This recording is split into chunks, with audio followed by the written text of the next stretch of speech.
O nosso bem-aja a todos, em nome do Grupo de Estudos Espíritas Isabel de Todos, em nome do Grupo de Estudos Espíritas Isabel de Aragão. Nos próximos minutos iremos adentrar em mais um estudo do Evangelho segundo o Espiritismo. Que esta oportunidade de aprendermos com o Mestre e com os Espíritos superiores seja para todos nós não só uma observação ou uma análise, sobretudo que o conhecimento com que nos brindam possa ser a preparação e a determinação para o nosso permanente aprimoramento. Vamos então, com ânimo e alegria, começar o nosso estudo.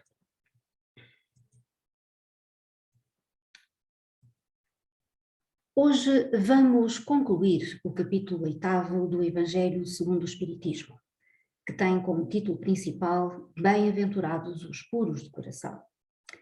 Na live anterior tratámos de deixai vir a mim os pequeninos, pecado por pensamento e adultério, verdadeira pureza e mãos não lavadas.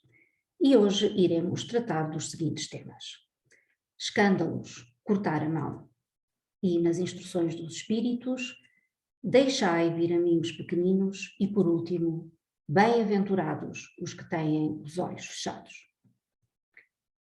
Vamos começar citando o evangelista Mateus, capítulo 18º, versículos 6 a 11. Ouçamos a palavra do Mestre. O que escandalizar, porém, a um destes pequeninos que creem em mim, melhor lhe fora que se lhe pendurasse ao pescoço uma módia tafona e o lançassem ao fundo do mar. Ai do mundo por causa dos escândalos, porque é necessário que sucedam escândalos, mas ai daquele homem por quem vem o escândalo. Ora, se a tua mão ou o teu pé te escandaliza, corta-o e lança-o fora de ti. Melhor te é entrar na vida manco ou aleijado do que, tendo 2 mãos ou 2 pés, ser lançado no fogo eterno. E se o teu olho te escandaliza, tira-o e lança-o fora de ti. Melhor te é entrar na vida com um só olho do que, tendo 2, ser lançado no fogo do inferno. Vede, não desprezeis algum destes pequeninos, porque eu vos declaro que os seus anjos no céu incessantemente estão vendo a face de meu Pai que está nos céus. Porque o Filho do Homem veio salvar o que havia perecido. E Allan Kardec nos diz: em seu sentido vulgar, escândalo é tudo aquilo que choca a moral ou as conveniências de maneira ostensiva. O escândalo não está propriamente na ação, mas nas repercussões que ela pode ter. A palavra escândalo implica sempre a ideia de um certo estrépito. Muitas pessoas se contentam com evitar o escândalo, porque o seu orgulho sofreria com ele e a sua consideração diminuiria entre os homens, procurando ocultar as suas torpezas, o que lhes basta para tranquilizar a consciência. Esses são, segundo as palavras de Jesus, sepulcros brancos por fora, mas cheios de podridão por dentro. Vasos limpos por fora, mas sujos por dentro. No sentido evangélico, a acessão da palavra escândalo, tão frequentemente empregada, é muito mais ampla, motivo porque não é compreendida em certos casos. Escândalo não é somente o que choca a consciência alheia, mas tudo o que resulta dos vícios e das imperfeições humanas, todas as más ações de indivíduo para indivíduo, com ou sem repercussões. O escândalo, nesse caso, é o resultado efetivo do mal moral. É necessário que sucedam escândalos no mundo, disse Jesus, porque os homens, sendo ainda imperfeitos, têm inclinação para o mal, e porque as más árvores dão maus frutos. Devemos, pois, entender, por essas palavras, que o mal é uma consequência da imperfeição humana, e não que os homens tenham a obrigação de praticá-lo. É necessário que venha o escândalo, para que os homens, em expiação na terra, se punam a si mesmos, pelo contacto de seus próprios vícios, dos quais são as primeiras vítimas e cujos inconvenientes acabam por compreender. Depois que tiverem sofrido o mal, procurarão o remédio no bem. A reação desses vícios serve, portanto, ao mesmo tempo de castigo para uns e de prova para outros. É assim que Deus faz sair o bem do mal e que os próprios homens aproveitam as coisas más ou desagradáveis. Se assim é, dir-se-á, o mal é necessário e durará sempre, pois se viesse a desaparecer, Deus ficaria privado de um poderoso meio de castigar os culpados. É inútil, portanto, procurar melhorar os homens. Mas, se não houvesse culpados, não haveria necessidade de castigos. Suponhamos a humanidade transformada numa comunhão de homens de bem. Nenhum procuraria fazer mal ao próximo e todos seriam felizes, porque seriam bons. Tal é o estado dos mundos adiantados, dos quais o mal foi excluído. Tal será o estado da Terra, quando houver progredido suficientemente. Mas, enquanto certos mundos avançam, outros se formam povoados por espíritos primitivos e que servem ainda de morada, de exílio e de lugar de expiação para os espíritos imperfeitos, rebeldes, obstinados no mal, rejeitado pelos mundos que se tornaram felizes. Mas ai daquele por quem vem o escândalo. Quer dizer que o mal, sendo sempre o mal, aquele que serviu, sem o saber, de instrumento para a justiça divina, sendo utilizados os seus maus instintos, nem por isso deixou de fazer o mal e deve ser punido. É assim, por exemplo, que um filho ingrato é uma punição ou uma prova para o pai que o suporta, porque esse pai talvez tenha sido um mau filho, que fez sofrer o seu pai e agora sofre a pena de talião. Mas o filho não terá desculpas por isso e deverá ser castigado por sua vez, através dos seus próprios filhos ou de outra maneira. Se a tua mão te serve de escândalo, corta-a. Figura enérgica, que seria absurdo tomar-se ao pé da letra, e que significa simplesmente a necessidade de destruirmos em nós todas as causas de escândalo, ou seja, do mal. É necessário arrancar do coração todo o sentimento impuro e toda a tendência viciosa. Quer dizer ainda que mais vale para o homem ter a mão cortada do que esta ser para ele um instrumento de uma ação má. Ser privado da vista do que os seus olhos lhe servirem para maus pensamentos. Jesus nada disse de absurdo, para quem souber compreender o sentido alegórico e profundo das suas palavras. Mas muitas coisas não podem ser compreendidas sem a chave oferecida pelo Espiritismo. Vamos parar aqui um pouco e fazer algumas reflexões.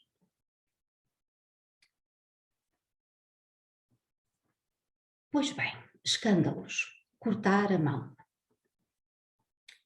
Todos os ensinamentos de Jesus visavam a dignificação do homem através dos seus atos em sociedade. Sempre ensinou que a vida presente, apesar da importância capital que esta tem, nada é relativamente à vida futura. Por outro lado, estudando o Evangelho, facilmente nos apercebemos que os atos de hoje se refletirão nessa vida do amanhã que nos aguarda. Entretanto, se o próprio instinto de conservação inerente a todos os seres vivos nos leva a preservar o corpo, precisamos compreender que as palavras de Jesus, quando nos alerta para a necessidade de cortar a mão, arrancar um olho, etc., devem ser entendidas mais em sentido figurado do que em sentido real. Precisamos recordar que Jesus lidava com homens ainda muito rudes, aos quais era necessário impressionar com palavras fortes. Só assim eles eram capazes de entender claramente os conceitos por trás das palavras. As expressões para nós fortes e marcantes do Mestre estão para além de uma primeira análise carente de atenção e ponderação. Contudo, os malefícios inerentes aos comportamentos escandalosos são de tal ordem que realmente, como dizia Jesus, melhor seria que se extirpassem os órgãos que lhes dão origem. Assim, cuidemos de nossas atitudes, modificando temperamentos e comportamentos, pois, como disse o Mestre, ai daquele por quem vem o escândalo. A dolorosa retificação virá bater-nos à porta. Jesus disse que era necessário sucedessem escândalos no mundo. Porquê? Porque só em contacto com o mal, só em contacto com a dor, com o sofrimento, é que nos apercebemos o quanto este é doloroso. Por forma a expiar seus erros do passado, o homem precisa entrar em contacto de novo com os mesmos vícios que lhe causaram a queda, de modo a ser testado e aprender a evitá-los. Então, o escândalo é como uma droga de que se necessita enquanto estamos desajustados, mas que se torna desnecessária e repulsiva quando encontramos o caminho reto. Assim, à medida que nos formos libertando da ganga das imperfeições que nos escravizam, vai deixando de ser necessário o escândalo. Portanto, aproveitemos o convite do Mestre, quando nos alerta para a necessidade de limparmos o nosso coração. Vamos agora continuar com o seguinte tema. Nas instruções dos Espíritos, temos o tema Deixai vir a mim os pequeninos. Ao encargo de João, o Evangelista, mensagem recebida no ano de 1863 na cidade de Paris. E ele nos diz assim: Disse o Cristo, deixai vir a mim os pequeninos. Essas palavras, tão profundas na sua simplicidade, não fazem apenas um apelo às crianças, mas também às almas que gravitam nos círculos inferiores, onde a desgraça desconhece a esperança. Jesus chamava a si a infância intelectual da criatura formada, os fracos, os escravos, os viciosos. Ele nada podia ensinar à infância física presa na matéria, sujeita ao jugo dos instintos e ainda não integrada na ordem superior da razão e da vontade, que se exercem em torno dela e em seu benefício. Jesus queria que os homens se entregassem a ele com a confiança desses pequenos seres de passos vacilantes, cujo apelo lhe conquistaria o coração das mulheres, que são todas mães. Assim, ele submetia as almas à sua terna e misteriosa autoridade. Ele foi a flama que espantou as trevas, o clarim matinal que tocou a alvorada. Foi o iniciador do espiritismo, que deve, por sua vez, chamar a si não as crianças, mas os homens de boa vontade. A ação viril está iniciada. Não se trata mais de querer instintivamente e obedecer de maneira mecânica. É necessário que o homem siga a lei inteligente que lhe revela a sua universalidade. E João Evangelista nos convida à reflexão, lembrando-nos os novos tempos são tempos de esperança.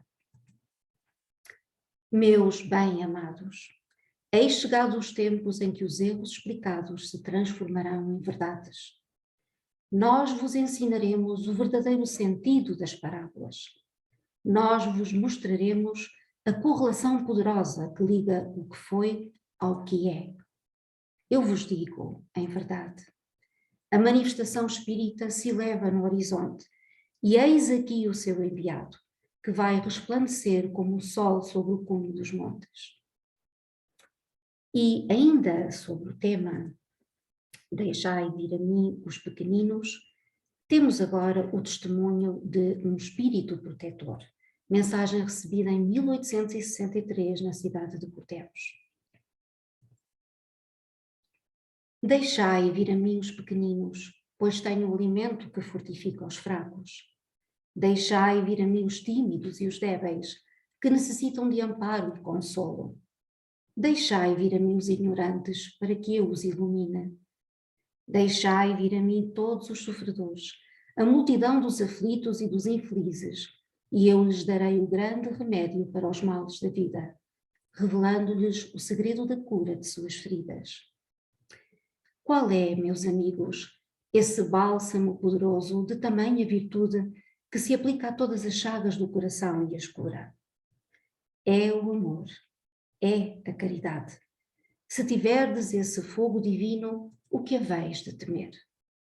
A todos os instantes de vossa vida direis: meu Pai, que se faça a tua vontade e não a minha. Se te apraz experimentar-me pela dor e pelas tribulações, bendito sejas. porque é para o meu bem, eu sei que a tua mão pesa sobre mim. Se te agrada, Senhor, apiedar-te da tua frágil criatura, dar-lhe ao coração as alegrias puras, bendito sejas também. Mas faze que o amor divino não se amorteça na sua alma e que incessantemente suba aos teus pés a sua prece de gratidão. Se tiverdes amor, tendes tudo o que mais se pode desejar na terra, pois tereis a pérola sublime, que nem mais as diversas circunstâncias, nem os malefícios dos que vos odeiam e perseguem, poderão jamais arrebatar.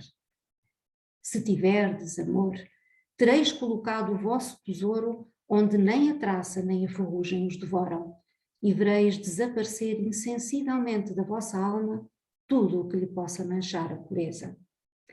Dia a dia, sentireis que o fardo da matéria se torna mais leve.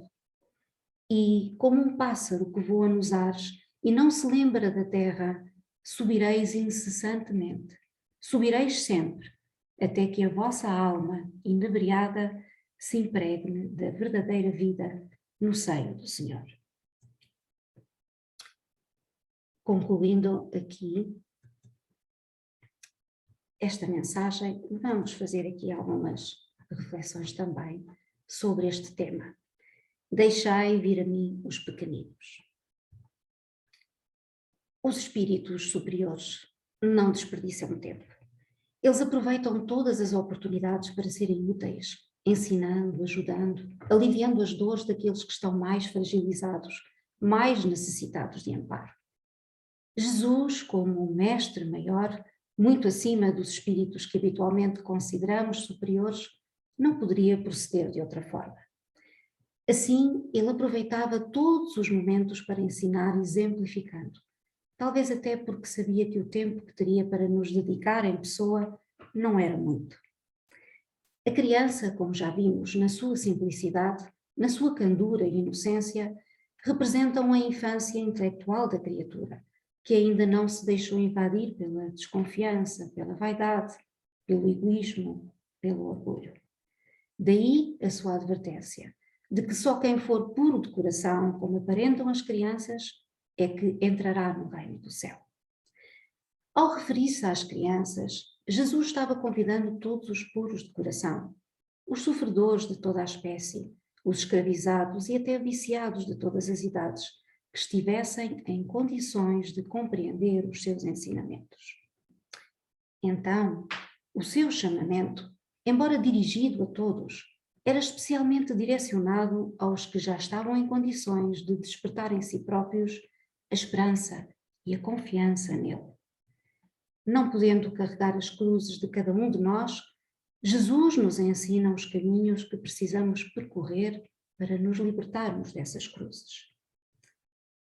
A vida na Terra realmente não é fácil, mas nem por isso deixa de oferecer oportunidades a todos os seus filhos. João Evangelista, esse grande espírito que foi o autor desta passagem do Evangelho de hoje, nos conclama ao trabalho. Nos adverte que estão chegados os tempos da mudança, os tempos do raciocínio que combate a incredulidade.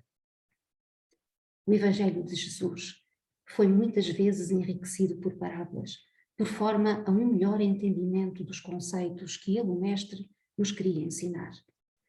Hoje o Espiritismo está aí para ampliar esses ensinamentos, escamoteando toda e qualquer dúvida que possa ainda existir, explicando com clareza todas as parábolas, todos os ensinamentos, todas as palavras de Jesus no seu real sentido. E esta doutrina já nos permitiu compreender que só há um caminho para alcançar a felicidade. Esse caminho é o Evangelho de Jesus, exemplificado nas ações de cada dia. Depois destas reflexões, vamos continuar a nossa apresentação. Agora, vamos falar sobre os bem-aventurados, os que têm os olhos fechados. Esta mensagem está ao encargo de Vianney Courredars, dada em Paris no ano de 1863. Esta comunicação foi dada a respeito de uma pessoa cega, para a qual havia sido evocado o espírito de Jean-Marie Baptiste Vianney, nascido a 8 de 5 de 1786, desencarnando a 4 de 8 de 1859. E ele nos diz assim: meus bons amigos, por que me chamastes? Para que eu imponha as mãos sobre esta pobre sofredora que está aqui e a cure?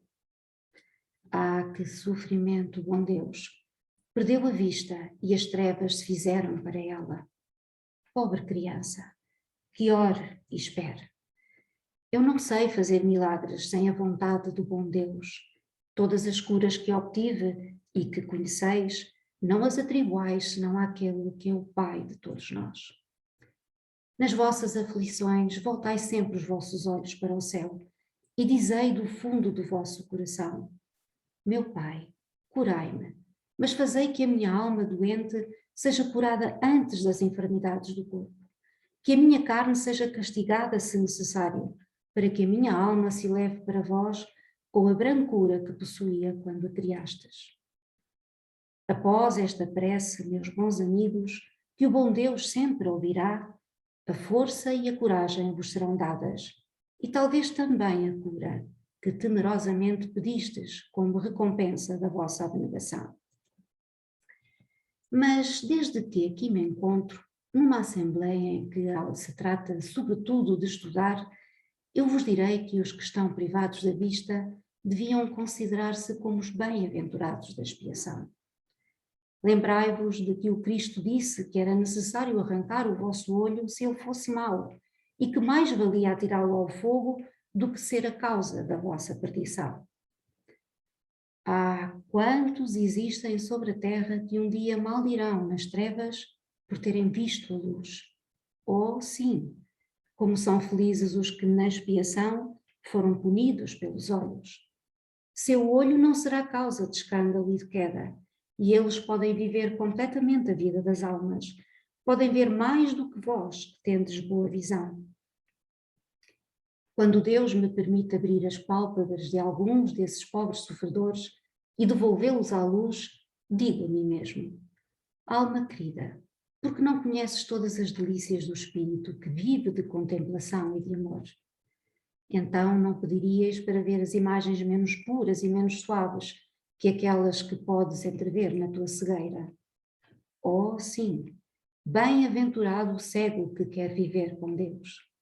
Mais feliz do que vós que estáis aqui, ele sente a felicidade, pode tocá-la, vê as almas e pode lançar-se com elas nas esferas espirituais que nem mesmo os predestinados da vossa terra conseguem ver.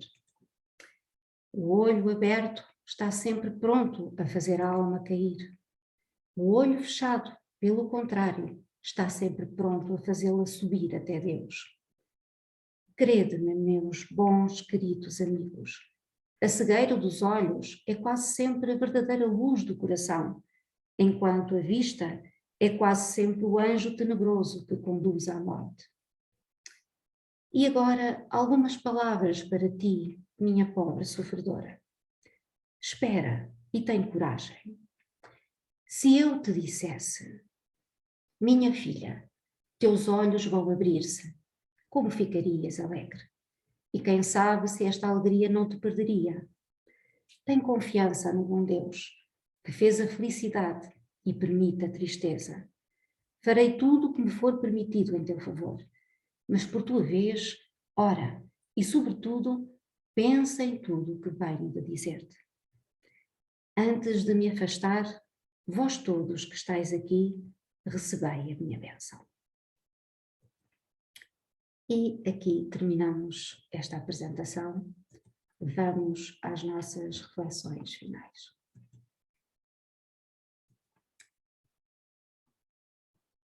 Sobre este tema, bem-aventurados os que têm os olhos fechados. Allan Kardec nos diz que quando uma aflição não é consequência dos atos da vida presente, é necessário procurar a sua causa numa vida anterior. Isso que chamamos de caprichos da sorte, nada mais são que os efeitos da justiça de Deus. Ele não aplica punições arbitrárias, pois quer sempre que entre a falta e a pena exista correlação. Se Ele, na sua bondade, lança um véu sobre os nossos atos passados, entretanto nos aponta o caminho ao dizer: quem matou pela espada perecerá. Palavras que podemos traduzir assim: somos sempre punidos naquilo em que pecamos. Se, pois, alguém é afligido com a perda da visão, é que a vista foi para ele uma causa de queda. Talvez também tenha sido causa de perda da vista para outro. Pode alguém ter ficado cego pelo excesso de trabalho que lhe impôs, ou ainda em consequência de maus tratos, de falta de cuidados, etc. E então sofre agora a pena de talião. Ele mesmo, no seu arrependimento, pode ter escolhido esta expiação, aplicando a si próprio estas palavras de Jesus: se vosso olho for motivo de escândalo, arrancai-o. Por outro lado, precisamos lembrar que as provas, tal como as expiações, nem sempre nos são impostas. Muitas vezes somos nós que as escolhemos antes de reencarnar. E por que o fizemos? Porque lá, no mundo espiritual, tomamos consciência das nossas faltas e compreendemos que precisamos percorrer determinado caminho para nos libertarmos das dívidas. Assim, e se até fomos nós que pedimos determinada situação que agora se nos apresenta muito penosa, como é o caso da falta de visão, faria sentido que um espírito superior viesse contrariar as nossas escolhas pretéritas?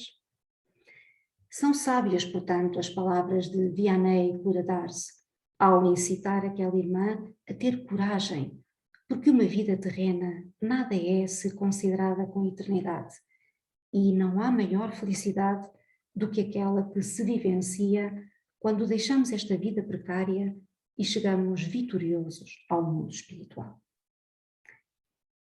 Com estas reflexões, terminamos aqui a nossa apresentação. Possamos meditar no conteúdo desta lição e que ela possa ser para todos nós mais uma pérola, a juntar a outras quantas que nos oferece o estudo do Evangelho. Em nome do Grupo de Estudos Espíritas Isabel de Aragão, os votos de muita paz e até breve.